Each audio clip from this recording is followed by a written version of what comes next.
Hi friends, welcome to Amrutha's kitchen world. Friends, ಇವತ್ತು ಒಂದು ತುಂಬಾ ಟೇಸ್ಟಿಯಾದಂಥ ರವಾಯಿಂದ ಮಾಡೋ ಒಂದು ಬ್ರೇಕ್ಫಾಸ್ಟ್ ರೆಸಿಪಿಯನ್ನು ತೋರಿಸ್ತಾ ಇದ್ದೀನಿ. ಇದು ತುಂಬಾ ಡಿಫ್ರೆಂಟಾಗಿರುತ್ತೆ. ನೀವು ಯಾವಾಗಲೂ ಒಂದೇ ರೀತಿ ಬ್ರೇಕ್ಫಾಸ್ಟನ್ನು ತಿಂದು ಬೇಜಾರಾಗಿದ್ದರೆ ಇದನ್ನು ಒಂದು ಸಲ ಟ್ರೈ ಮಾಡ್ಬೋದು. ಇದು ಈವ್ನಿಂಗ್ ಸ್ನ್ಯಾಕ್ಸ್ಗೆ ಅಥವಾ ಮಾರ್ನಿಂಗ್ ಬ್ರೇಕ್ಫಾಸ್ಟ್ಗೆ, ಮಕ್ಕಳ ಲಂಚ್ ಬಾಕ್ಸ್ಗೆ ಎಲ್ಲದಕ್ಕೂ ಕೂಡ ತುಂಬಾ ಚೆನ್ನಾಗಿರುತ್ತೆ. ವಿಡಿಯೋನ ಕೊನೆವರೆಗೂ ಸ್ಕಿಪ್ ಮಾಡದೆ ನೋಡಿ. ಬನ್ನಿ ಮಾಡೋ ವಿಧಾನ ಹೇಗೆ ಅಂತ ನೋಡೋಣ.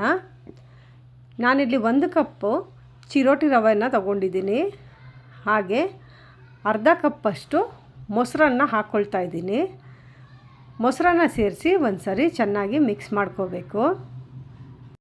ನಂತರ ಅರ್ಧ ಕಪ್ಪಷ್ಟು ನೀರನ್ನು ಹಾಕ್ಕೊಳ್ತಾ ಇದ್ದೀನಿ. ಇದನ್ನು ದೋಸೆ ಹಿಟ್ಟಿನ ಹದಕ್ಕೆ ಕಲಿಸ್ಕೋಬೇಕು. ಸೊ ಒಂದೇ ಸಲಕ್ಕೆ ನೀರನ್ನು ಜಾಸ್ತಿ ಹಾಕಿ ತುಂಬ ತೆಳುವಾಗಿ ಮಾಡೋದಕ್ಕೆ ಹೋಗಬೇಡಿ. ಸ್ವಲ್ಪ ಸ್ವಲ್ಪನೇ ನೀರು ಹಾಕ್ತಾ ನೋಡಿಕೊಂಡು ಹದವಾಗಿ ಕಲಿಸ್ಕೊಳ್ಳಿ. ಇವಾಗ ಮಿಕ್ಸ್ ಮಾಡಿದ ನಂತರ ಇದನ್ನು ಒಂದು 8ರಿಂದ 10 ನಿಮಿಷಗಳ ಕಾಲ ನೆನೆಯೋದಕ್ಕೆ ಬಿಟ್ಬಿಡೋಣ. ಈಗ ಮಸಾಲ ರೆಡಿ ಮಾಡೋದಕ್ಕೆ ಒಂದು ಪ್ಯಾನ್ಗೆ 1 ಟೇಬಲ್ ಸ್ಪೂನಷ್ಟು ಎಣ್ಣೆನ ಹಾಕ್ಕೊಳ್ತಾ ಇದ್ದೀನಿ. ಇದಕ್ಕೆ ಕಡಿಮೆ ಎಣ್ಣೆನೇ ಸಾಕಾಗುತ್ತೆ. ಹಾಗೆ 1 ಸ್ಪೂನಷ್ಟು ಜೀರಿಗೆ, 1 ದಪ್ಪ ಗಾತ್ರದ ಈರುಳ್ಳಿಯನ್ನು ಚಿಕ್ಕದಾಗಿ ಕಟ್ ಮಾಡಿಬಿಟ್ಟು ಹಾಕ್ಕೊಳ್ತಾ ಇದ್ದೀನಿ.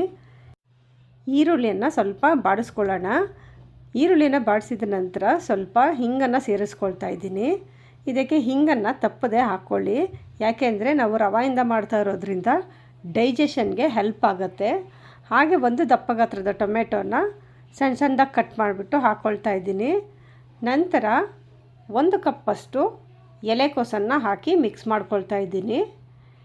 ಎಲೆಕೋಸನ್ನು ಹಾಕಿ ಮಿಕ್ಸ್ ಮಾಡಿದ ನಂತರ 1 ಚಿಕ್ಕ ಗಾತ್ರದ ಕ್ಯಾಪ್ಸಿಕಮ್ನ ಸಣ್ಣದಾಗಿ ಕಟ್ ಮಾಡಿಬಿಟ್ಟು ಹಾಕ್ಕೊಳ್ತಾ ಇದ್ದೀನಿ. ಇಲ್ಲಿ ಯಾವುದೇ ತರಕಾರಿಯನ್ನು ಬೇಯಿಸೋ ಅವಶ್ಯಕತೆ ಇಲ್ಲ. ಹಾಗೆ 1 ಕ್ಯಾರೆಟನ್ನು ತುರಿದ್ಬಿಟ್ಟು ಹಾಕ್ಕೊಳ್ತಾ ಇದ್ದೀನಿ. ಜಸ್ಟ್ ತರಕಾರಿ ಎಲ್ಲ ಸ್ವಲ್ಪ ಮಿಕ್ಸ್ ಮಾಡಿ ಬಾಡಿಸ್ಕೊಂಡ್ರೆ ಸಾಕು, ಇದನ್ನು ಬೇಯಿಸಬೇಕು ಅನ್ನೋದೇನೂ ಇಲ್ಲ. ಹಾಗೆ 1 ಕಪ್ಪಷ್ಟು ಪಾಲಕ್ ಸೊಪ್ಪನ್ನು ಹಾಕ್ಕೊಳ್ತಾ ಇದ್ದೀನಿ. ನೀವು ಮೆಂತ್ಯ ಸೊಪ್ಪನ್ನು ಕೂಡ ಹಾಕ್ಕೋಬೋದು, ಅಥವಾ ಯಾವುದೇ ಸೊಪ್ಪು ಇಲ್ಲ ಅಂದರೆ ನೀವು ಸ್ಕಿಪ್ ಮಾಡ್ಬೋದು. ಇವಾಗ ಒಂದು 10ರಿಂದ 12 ಸೆಕೆಂಡ್ ಬಾಡಿಸ್ಕೊಂಡ್ರೆ ಸಾಕು. ಇವಾಗ ಇದಕ್ಕೆ 1/4 ಟೀ ಸ್ಪೂನಷ್ಟು ಅರಿಶಿನ, 1 ಸ್ಪೂನಷ್ಟು ಚಿಲ್ಲಿ ಪೌಡರ್, ಹಾಗೆ ಅರ್ಧ ಸ್ಪೂನಷ್ಟು ಗರಂ ಮಸಾಲ ಹಾಕಿ ಮಿಕ್ಸ್ ಮಾಡ್ಕೊಳ್ಳೋಣ. ಮಿಕ್ಸ್ ಮಾಡಿದ ನಂತರ ಫ್ಲೇಮನ್ನು ಆಫ್ ಮಾಡಿಬಿಟ್ಟು ಇದನ್ನು ಪೂರ್ತಿ ತಣ್ಣಗಾಗೋದಕ್ಕೆ ಬಿಟ್ಬಿಡೋಣ. ಇವಾಗ ರವೆ ಕೂಡ 8ರಿಂದ 10 ನಿಮಿಷಗಳ ಕಾಲ ನೆನೆಸ್ಕೊಂಡಿದ್ದೀನಿ. ಇವಾಗ ಇದು ಸ್ವಲ್ಪ ಗಟ್ಟಿಯಾಗಿದೆ. ಇವಾಗ ಸ್ವಲ್ಪನೇ ನೀರನ್ನು ಸೇರಿಸ್ತಾ ದೋಸೆ ಹಿಟ್ಟಿನ ಹದಕ್ಕೆ ಮಾಡ್ಕೊಳ್ಳೋಣ. ನೋಡಿ, ಈ ಹದಕ್ಕೆ ಇದ್ದರೆ ಸಾಕು. ಇಷ್ಟೇ ತೆಳುವಾಗಿ ಮಾಡ್ಕೊಳ್ಳಿ. ಇವಾಗ ಇದಕ್ಕೆ ಸ್ವಲ್ಪ ಕೊತ್ತಂಬರಿ ಸೊಪ್ಪನ್ನು ಸಣ್ಣದಾಗಿ ಕಟ್ ಮಾಡಿಬಿಟ್ಟು ಹಾಕ್ಕೊಳ್ತಾ ಇದ್ದೀನಿ. ಹಾಗೆ ನಾವು ಮಾಡ್ಕೊಂಡಂಥ ಮಸಾಲ ಈಗ ಪೂರ್ತಿ ತಣ್ಣಗಾಗಿದೆ. ಇವಾಗ ಅದನ್ನು ಕೂಡ ಇದಕ್ಕೆ ಸೇರಿಸ್ಕೊಳ್ಳೋಣ. ಸೇರಿಸ್ಬಿಟ್ಟು ಒಂದ್ಸರಿ ಚೆನ್ನಾಗಿ ಮಿಕ್ಸ್ ಮಾಡ್ಕೊಳ್ಳೋಣ. ಇವಾಗ ಇದಕ್ಕೆ ರುಚಿಗೆ ತಕ್ಕಷ್ಟು ಉಪ್ಪನ್ನು ಸೇರಿಸ್ಕೊಳ್ತಾ ಇದ್ದೀನಿ. ನಾನು ಇದಕ್ಕೆ ಈನೋ ಪೌಡರ್ ಆಗಲಿ ಅಥವಾ ಅಡುಗೆ ಸೋಡಾ ಆಗಲಿ ಯಾವುದನ್ನು ಕೂಡ ಬಳಸ್ತಾ ಇಲ್ಲ. ಇದು ಹಾಗೆ ಕೂಡ ಚೆನ್ನಾಗಿರುತ್ತೆ. ಇವಾಗ ಇದಕ್ಕೆ ಅರ್ಧ ಸ್ಪೂನಷ್ಟು ಚಾಟ್ ಮಸಾಲ, ಅರ್ಧ ಸ್ಪೂನಷ್ಟು ಆಮ್ಚೂರ್ ಪೌಡರ್ನ ಹಾಕ್ಕೊಳ್ತಾ ಇದ್ದೀನಿ. ಇದು ಇಲ್ಲ ಅಂದರೆ ಸ್ವಲ್ಪ ನಿಂಬೆ ರಸ ಸೇರಿಸ್ಕೊಂಡ್ರೆ ತುಂಬಾ ಚೆನ್ನಾಗಿರುತ್ತೆ. ಇವಾಗ ಒಂದು ಪ್ಯಾನನ್ನು ಕಾಯೋದಕ್ಕೆ ಇಟ್ಕೊಂಡಿದ್ದೀನಿ. ಇದರಲ್ಲಿ 1 ಟೇಬಲ್ ಸ್ಪೂನಷ್ಟು ಎಣ್ಣೆನ ಹಾಕ್ಕೊಳ್ತಾ ಇದ್ದೀನಿ. ಎಣ್ಣೆನ ಇದಕ್ಕೆ ಜಾಸ್ತಿ ಹಾಕೋ ಅವಶ್ಯಕತೆ ಇಲ್ಲ. ತುಂಬ ಕಡಿಮೆ ಎಣ್ಣೆಯಲ್ಲೇ ಈ ರೆಸಿಪಿಯನ್ನು ಮಾಡ್ಕೊಂಡು ಬಿಡ್ಬೋದು. ಎಣ್ಣೆ ಹಾಕಿದ ಮೇಲೆ ಪೂರ್ತಿ ಎಲ್ಲ ಕಡೆ ಸ್ಪ್ರೆಡ್ ಮಾಡ್ಕೋಬೇಕು. ನಂತರ ಇವಾಗ ಸ್ವಲ್ಪ ಬಿಳಿ ಎಳ್ಳನ್ನು ಈ ರೀತಿ ಪೂರ್ತಿ ಸ್ಪ್ರೆಡ್ ಮಾಡ್ಕೊಳ್ತಾ ಇದ್ದೀನಿ. ಬಿಳಿ ಎಳ್ಳನ್ನು ಹಾಕೋದ್ರಿಂದ ಟೇಸ್ಟು ತಿನ್ನಬೇಕಾದ್ರೆ ತುಂಬಾ ಚೆನ್ನಾಗಿರುತ್ತೆ. ಇವಾಗ ನಾವು ತಗೊಂಡಂಥ ಬ್ಯಾಟರ್ನ ಇದಕ್ಕೆ ಹಾಕ್ಕೊಳ್ತಾ ಇದ್ದೀನಿ. ಹಿಟ್ಟನ್ನು ಆದಷ್ಟು ದಪ್ಪದಾಗೆ ಹಾಕ್ಕೋಬೇಕು. ತುಂಬ ತೆಳುವಾಗಿ ಹಾಕೋದಕ್ಕೆ ಹೋಗಬೇಡಿ, ಚೆನ್ನಾಗಿ ಬರೋದಿಲ್ಲ.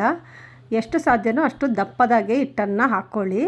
ಉಳಿದಂಥ ಹಿಟ್ಟನ್ನು ಇನ್ನೊಂದು ಬ್ಯಾಚಲ್ಲಿ ಮಾಡ್ಕೊಬೋದು. ಇವಾಗ ಲಿಡ್ ಕ್ಲೋಸ್ ಮಾಡಿ ಒಂದು ಸೈಡ್ ಬೇಯಿಸ್ಕೊಂಡಾಗಿದೆ. ಈಗ ಇದನ್ನು ಉಲ್ಟಾ ಮಾಡಿಬಿಟ್ಟು ಇನ್ನೂ ಒಂದು ಸೈಡು ಬೇಯೋದಕ್ಕೆ ಬಿಡೋಣ. ಒಂದು 3ರಿಂದ 4 ನಿಮಿಷ ಮೀಡಿಯಮ್ ಟು ಹೈ ಫ್ಲೇಮಲ್ಲಿ ಇಟ್ಬಿಟ್ಟು ಬೇಯಿಸ್ಕೊಳ್ಳೋಣ. ಇವಾಗ ಇನ್ನೂ ಒಂದು ಸೈಡು ಬೆಂದಿದೆ. ಇವಾಗ ಇದನ್ನು ಶಿಫ್ಟ್ ಮಾಡ್ಕೊಳ್ಳೋಣ. ಇದನ್ನು ತಣ್ಣಗಾಗೋದಕ್ಕೆ ಬಿಡೋಣ. ನೋಡಿ, ಮೇಲೆ ಕೂಡ ಕ್ರಿಸ್ಪಿಯಾಗಿ ಚೆನ್ನಾಗಿ ಬೆಂದಿದೆ. ಇದು ಸ್ವಲ್ಪ ಬಿಸಿ ಕಮ್ಮಿ ಆದ ನಂತರ ಈ ರೀತಿ ಕಟ್ ಮಾಡ್ಕೊಳ್ಳಿ. ನಿಮಗೆ ಯಾವ ಶೇಪ್ ಬೇಕೋ ಆ ಶೇಪಲ್ಲಿ ಕಟ್ ಮಾಡ್ಕೋಬೋದು. ನೋಡಿ, ಒಳಗಡೆ ಸಾಫ್ಟಾಗಿದೆ, ಮೇಲೆ ಕ್ರಿಸ್ಪಿಯಾಗಿದೆ. ಸೊ ನೋಡಿದ್ರಲ್ಲ, ನೀವು ಕೂಡ ಖಂಡಿತ ಒಂದು ಸಲ ಟ್ರೈ ಮಾಡಿ ನೋಡಿ. ಮನೆಗೆ ಯಾರಾದರೂ ಬಂದಾಗ ಮಾಡಿಕೊಟ್ರೆ ತುಂಬ ಇಷ್ಟಪಟ್ಟು ತಿಂತಾರೆ. ಮನೆಯಲ್ಲಿ ಮಕ್ಕಳಿಗಂತೂ ತುಂಬಾ ಇಷ್ಟ ಆಗುತ್ತೆ. ಒಂದು ಸಲ ಟ್ರೈ ಮಾಡಿಬಿಟ್ಟು ಹೇಗೆ ಬಂತು ಅಂತ ನನಗೆ ಕಮೆಂಟ್ ಮಾಡಿ ತಿಳಿಸಿ. ಈ ರೆಸಿಪಿ ಏನಾದರೂ ನಿಮಗೆ ಇಷ್ಟ ಆಗಿದರೆ ಒಂದು ಲೈಕ್ ಮಾಡಿ, ನಿಮ್ಮ ಫ್ರೆಂಡ್ಸ್ಗೂ ಕೂಡ ಶೇರ್ ಮಾಡಿ. ಯಾರೆಲ್ಲ ಹೊಸದಾಗಿ ನನ್ನ ಚಾನೆಲ್ನ ನೋಡ್ತಾ ಇದ್ದೀರೋ, ಸಬ್ಸ್ಕ್ರೈಬ್ ಮಾಡಿಲ್ಲ ಅಂದರೆ ಈಗಲೇ ಸಬ್ಸ್ಕ್ರೈಬ್ ಮಾಡಿ, ಬೆಲ್ ಐಕಾನ್ ಟಚ್ ಮಾಡಿ. ಮತ್ತೊಂದು ಹೊಸ ರೆಸಿಪಿ ಜೊತೆ ಮತ್ತೆ ಭೇಟಿ ಮಾಡೋಣ. ಅಲ್ಲಿವರೆಗೂ ಟೇಕ್ ಕೇರ್, ಬಾಯ್.